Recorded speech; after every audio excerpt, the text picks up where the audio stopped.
The first and best victory is to conquer self. Welcome to the Conqueror Approach, a journey of self-mastery.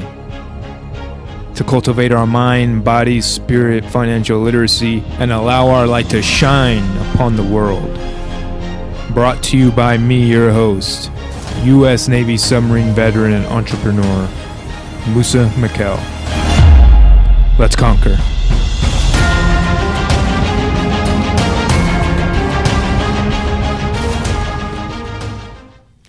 Welcome. Thank you for joining me on this episode. Please, if you want more content like this, subscribe to my podcast wherever you listen. It's on all major platforms or this YouTube channel to get all notifications and updates of any new videos and podcasts that come out in the future. This episode, I just want to share an idea about health and body since I've been on this journey and taking it a lot more seriously this year. I remember reading in a book where the author stated a question, and he said, if I did not take care of this body, where would I live? And I didn't get it at the time. I didn't understand what he meant. My context just wasn't big enough to understand what he was getting at there.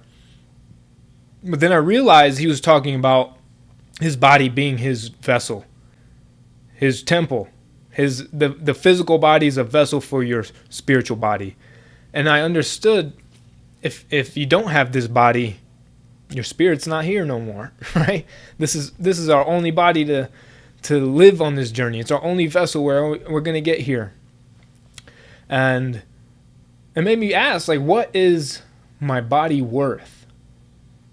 What is my body worth? What is health worth? And you can't put a number on it. You can't put a number on it because there's no tangible number that your body's worth. You can't just replace it. It is the body of your soul. It's the vehicle of your soul, which there's no number value on that. That's infinite. So and I talked about it a little bit in the Health is Wealth episode. And I believe health is wealth, and we know this. Without health, we can't do anything. But why not take a look at our body as prized of a possession than anything else? It is the most prized thing we have. But yet we take care of material possessions more than we take care of our bodies. And nothing tastes as good as health feels. Nothing tastes as good as health feels. We operate from our just pleasure center part of our brain. We always think, well, what's going to give me the most satisfaction in this moment? What's going to taste the best? What's going to be the most pleasurable thing to eat or drink or whatever? We have to reframe that, because that way of thinking leads to a degraded body, immobility, pain, disease, all those things. And are you truly honoring your body, honoring your time here in this life, if you are unconsciously eating to the point where you may be causing the very issues that you don't want to have? I talked about in the Health as Well, thousands of people die every year from a preventable disease called heart disease. Preventable. It's preventable. But they are operating from what's going to give me more satisfaction. That's what I want to eat. And it's not about choosing what's pleasurable, but what's necessary. What do I need? Does this meal have the nutrients I need to thrive, or just get by? Does it have the key elements I need to have high energy and to give life my all? Or is it going to slow me down? Am I going to get the itis and need to take a nap? Or am I going to have more energy to go out and do more? Do more for my, your kids, your family, your friends, businesses, communities. All that takes energy. The more energy you have, the more you can do. So why not reframe the way you eat with, is this going to help me or hurt me? Is it going to give me energy or is it going to take my energy? And we all know when we eat certain meals, you get, comatose and you just go take a nap. Your body probably telling you something. If the thing you just ate is giving you half a shutdown of the a mental shutdown and a physical shutdown, then your body is trying to do everything it can to get rid of it. It's using all its possible energy to get rid of whatever you just ate. So nothing tastes as good as health feels. And I have a scenario that I was just thinking about, because we know we struggle, a lot of us struggle with building habits that help us being more healthy, losing weight, cutting out things that we shouldn't eat or drink. But let's say I were to give you $5 million if you could lose 20 pounds in 2 months. By the end of that second month, you have to be down 20 pounds and you get that money. How many people would figure out a way to lose that 20 pounds? Because they're why. Now they're like, wow, I can make $5 million. But what if your why is greater than $5 million? And not money, but quality of your life, longevity, energy, and giving life every part of you without limitation. Without the proper fuel, you won't be able to give everything you can because you're holding back. But you're holding back unconsciously. You're not even noticing that everything you eat can contribute to your purpose on life. Purpose here, whatever your mission is. And if you don't know what it is, just being here fully, having the energy to do everything that you set yourself out to do, achieve your goals and whatever the case is, to be there for your family and friends or whoever. Same scenario, but let's say not if you don't. Let's say you're not going to get anything if you lose it, but if you don't, everyone in your family is going to die. Your why is going to be strong enough, and you're not going to do that because why? You want to preserve their lives. And we would do anything to protect them. Because you would suffer greatly if they weren't here. But just as that, they will suffer greatly if you're not here. Or if your life's cut short from something that you could have prevented. But not even just that. Not only are we going to deteriorate and we can help fight this, it's a dance. Life's just a dance of fighting for what we want so what we don't want doesn't take over.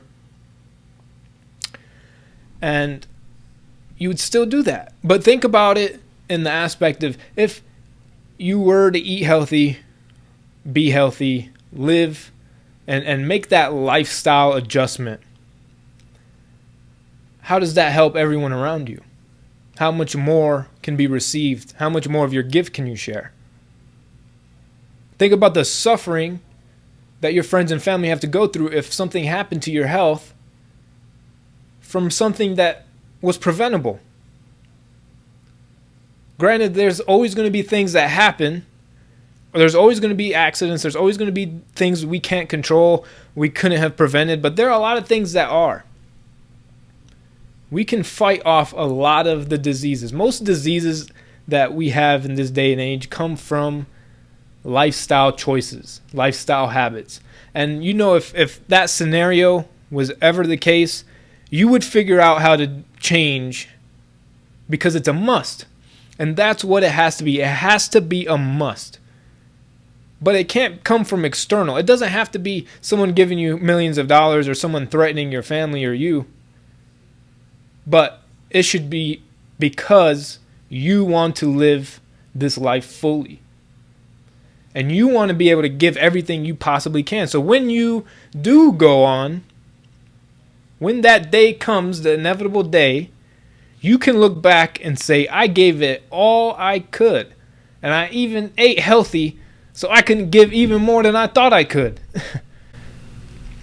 Just imagine living your life as being as healthy as possible was an absolute must.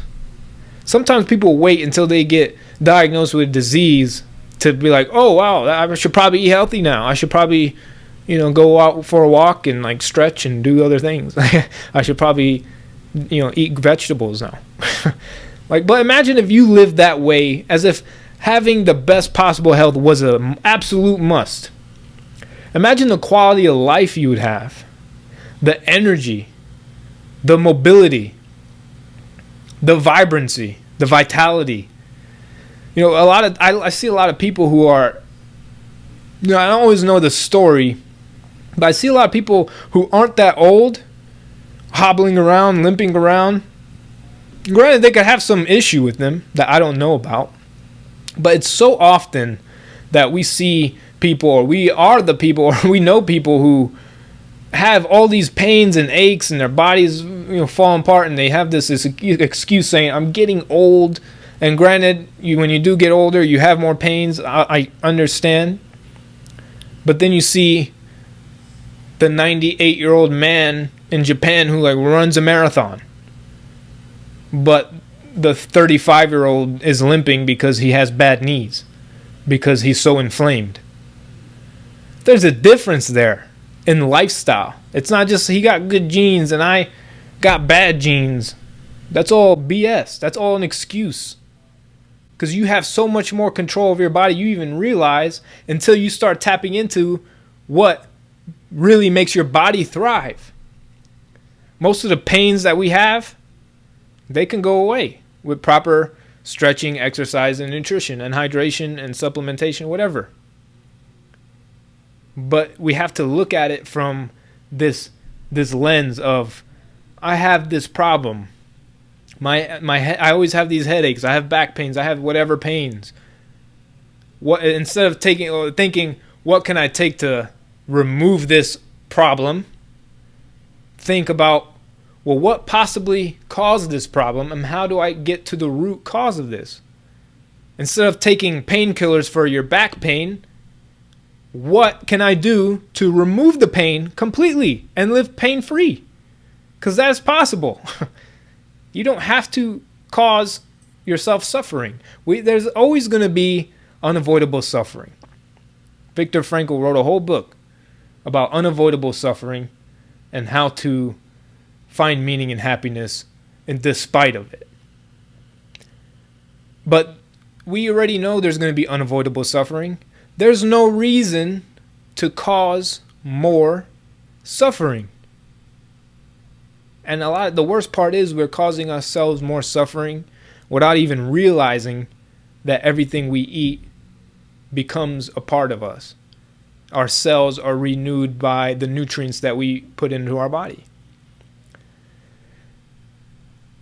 I want to see everyone just live fully, experience fully, myself included. I'm not perfect when it comes to health. I eat some bad things here and there. I'm not as hydrated as I can. I'm not as fit as I could be.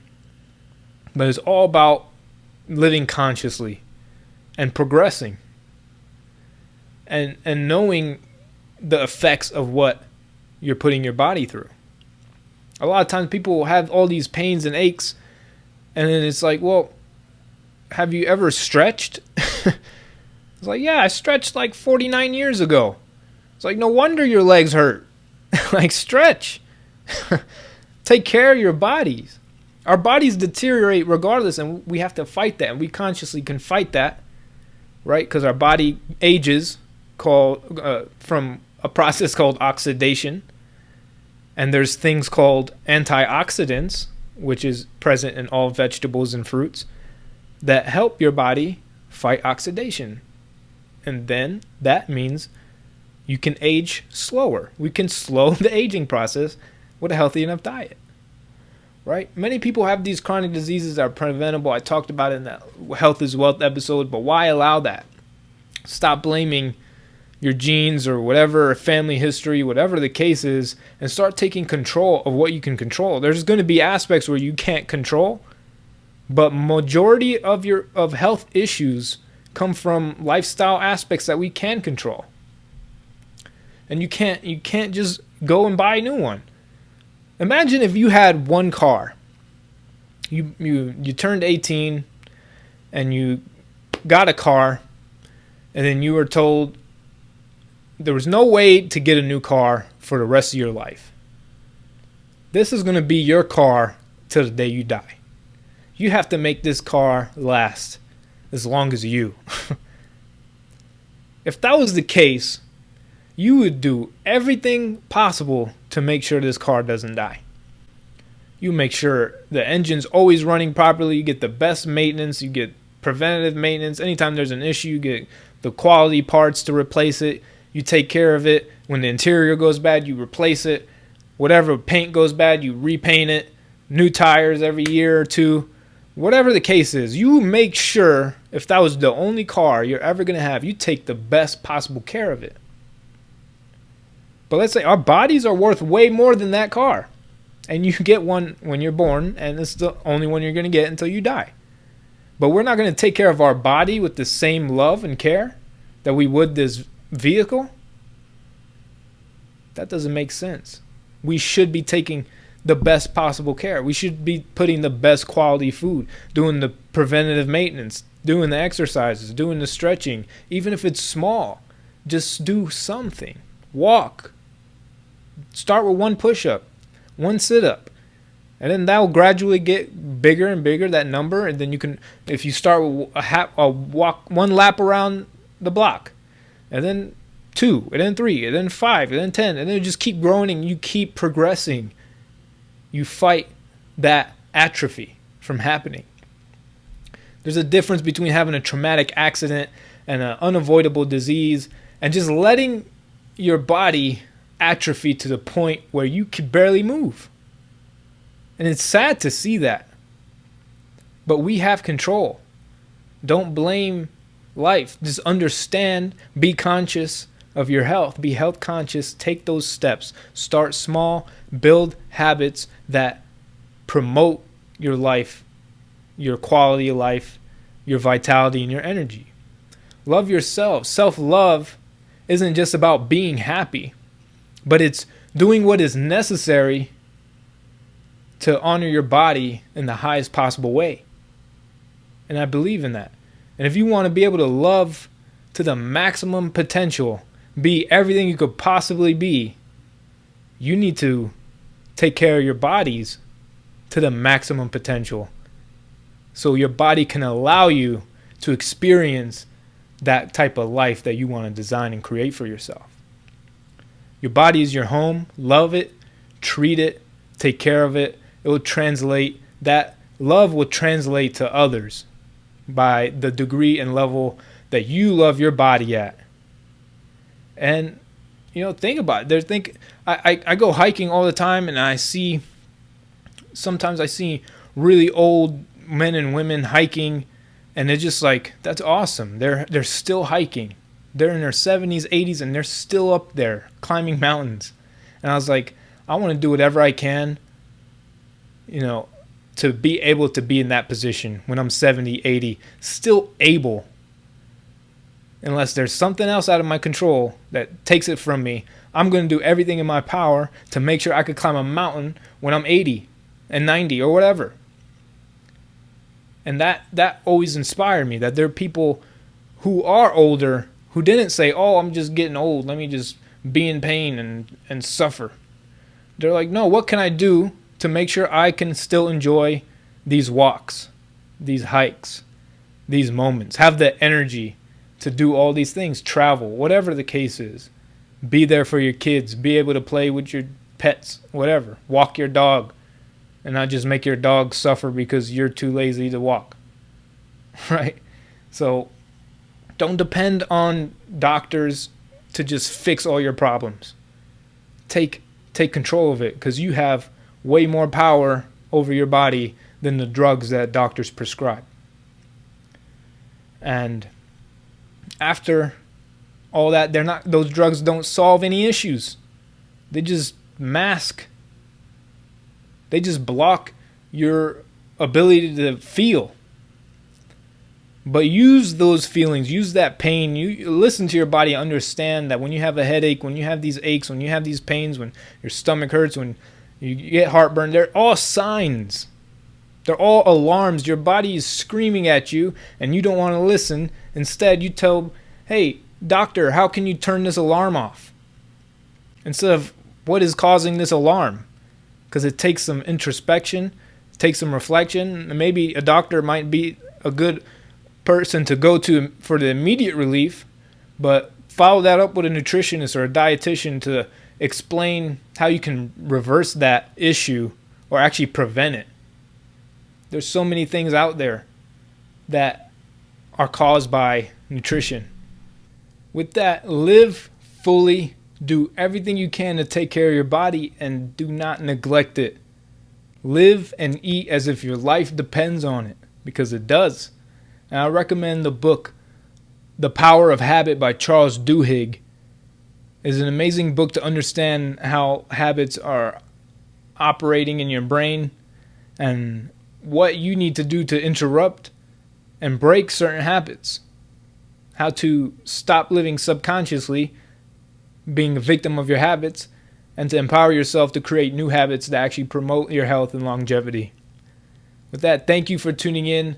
That's all for this episode. I appreciate you. Subscribe, like, do all those things because I appreciate you, and that helps us grow and spread more content like this to more people.